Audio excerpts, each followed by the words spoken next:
Tinawag na pinaglabanan ng ilog na to dahil saksi ito sa pakikipaglaban ng mga Aita noong panahon na sinakop tayo ng Hapon. Marami na akong napuntahang ilog, pero iba ang experience ko dito. Tara, samahan nyo kami sa journey namin papunta sa Pinaglabanan River.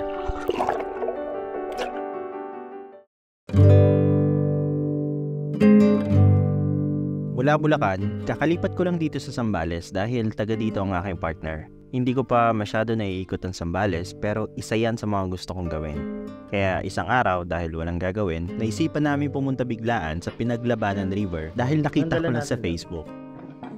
Ito, tapos ito, tsaka banig. Dala namin ay, ayan, isang bag lang, yung panlurto.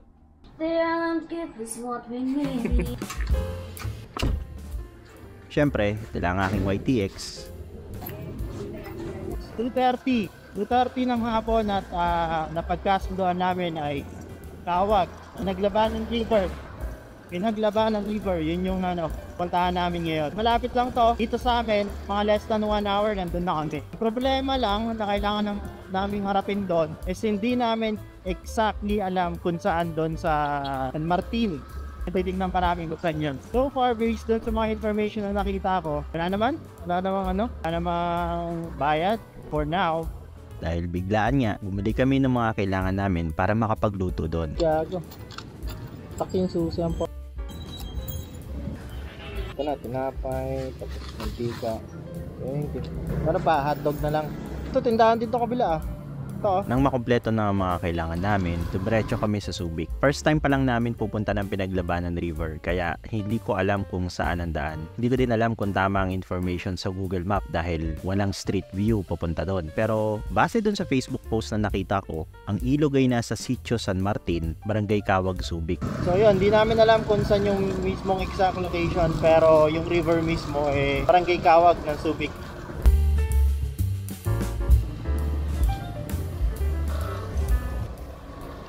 Kawag, ito, Barangay Kawag na to.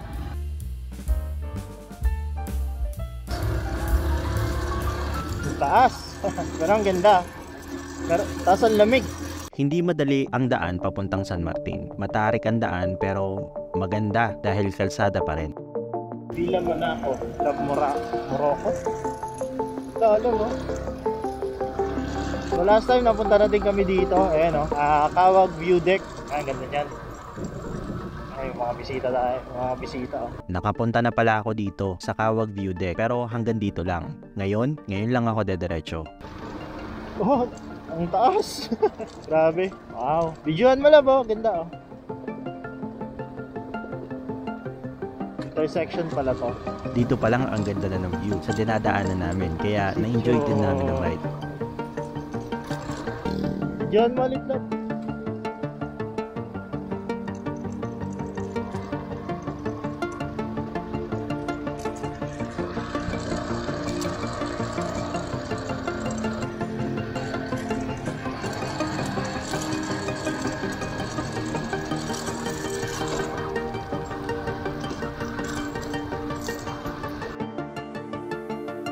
Ay, magtatanong lang po, saan po dito ang Sitio Martinez? Martinez o at malayo pa yun doon. Yung may ilog po na maganda. Malayo pa. Sa kayo taas may cruising na kantin pa ganon. Dire-diretso kayo yung protein ko kanila. Doon kayo sa may cruising at siya lang. Sige po. Thank you. Sige po. Sabi ni nanay, malayo pa no?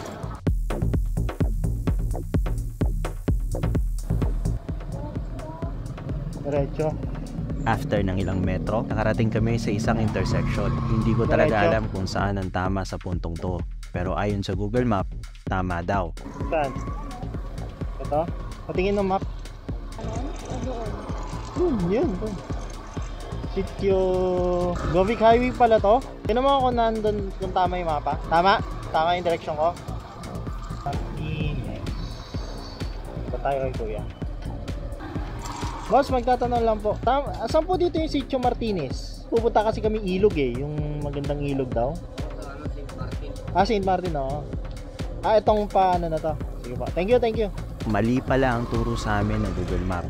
Buti na lang nagtanong kami kay kuya. Pagdating pala dito sa may kanto, diretso. Ayan, doon tayo galing, di ba? So, dito tayo pupunta. Ayan. Doon kami galing, tapos dediretsuhin mo lang yon sa intersection. Nagtanong ulit kami para Saan makasigurado. po dito yung Sitio Martinez? Yung paliguan na, na maganda. Parang pinaglabanan River yata, yung tawag doon. Pag may crasher dyan, pasok ka. Dyan, yung crusher po. Sige pa. Thank you. Sige. Tawag Elementary School. Ito na malapit na yun Pinaglabanan River.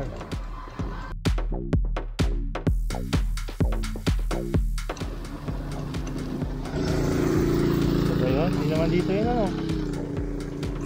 Nagtaka ako sa sinabi ni ate pero nagdalawang isip ako dahil parang hindi tama. Doon papasok, doon yung papasok Kaso wala nang tao doon, alanganin na. Kailangan lang natin pagtanong kung saan yung Kasi pag may nakahanap tayong tao dito. Boss, gandang hapon po. Magtatanong lang po kami. Saan po dito yung yung Sitio Martinez po? Apa. San Martin. Sorry. Diretso. Malapit na po? 2 kilometers pa siguro may get. Okay. Sige po. Thank you. Ayun, straightforward lang pala yung Straightforward lang pala tong kalsada kasi dead end na yun San Martin. Ano yung tamang San Martinez. Ano sabi niya, love? San Martin. 2 kilometers pa. It's 3:30. Sa puntong Dala to, mo? hindi namin alam kung saan Dead ang end daw daan. Sige, diretso lang. 2 kilometers, malayo-layo pa yun. Tama yun. Left yun. Right. Saan right? Wala nang right Sure ba? Sige, tanong tayo. Sabi kasi dead end Hindi pa naman to dead end lang. Ayan Tingin? Tama na may course natin swimming pool yan sige, subukan natin to. Hindi tayo nakarating sa pwede naman. Tanong natin sila ate. Magandang hapon po. Magtatanong lang po kami about dun sa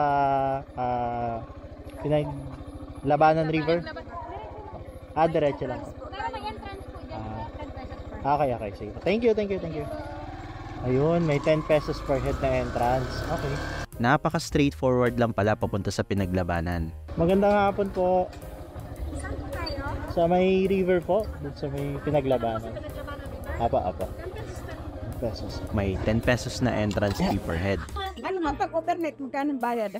Mag-overnight? Mag-overnight? Mag-overnight kami ng asawa ko. Ay, Pulit ka. Thank you po. lato na yan. Araw! Pwede doon. Kasi walang tubig doon, te. Pinakadulo. Thank you po. So may bayad siya na 10 pesos per head.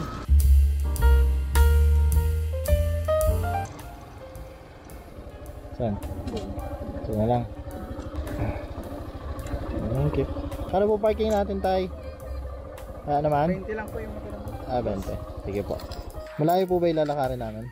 Malayo din po, mga 20 minutes pong lakad. 20 minutes. Okay.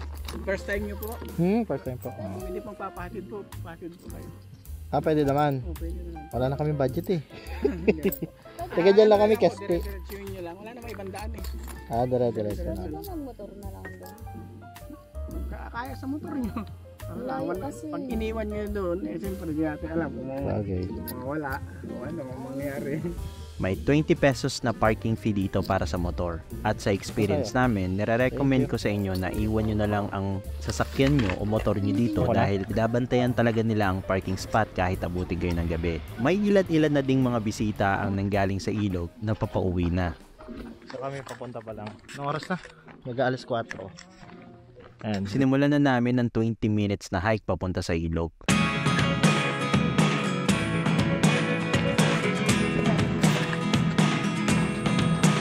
kaya naman ng motor to. Kaso we decided na iwan na lang. What's going on?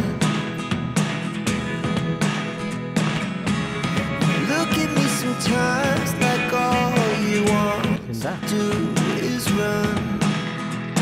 Ilog. Hear me out, hear me out. Diretso lang, pares lang yan. It's all the things napakaganda ng tanawin na dinadaanan namin. Things I want to know. Reklamo na siya. Secret style.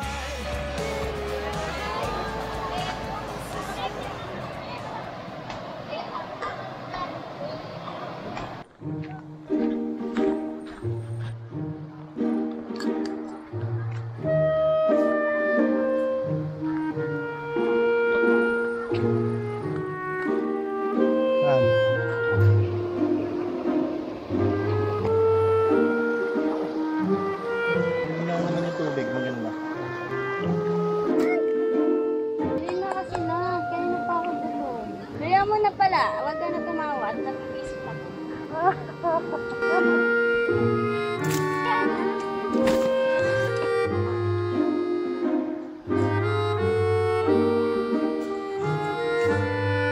Para naman magamit tong tent mo.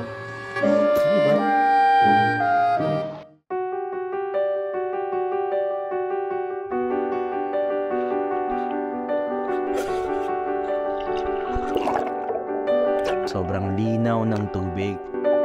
Sabi, tinawag na pinaglabanan ng ilog na to dahil saksi ito sa pakikipaglaban ng mga Aita noong panahon na sinakop tayo ng Hapon.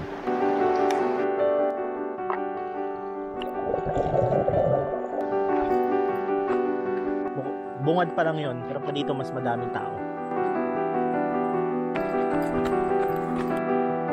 Bungad lang pala yung pinestuhan namin at may mga marirent kayong cottage pag dumiretso pa kayo sa loob.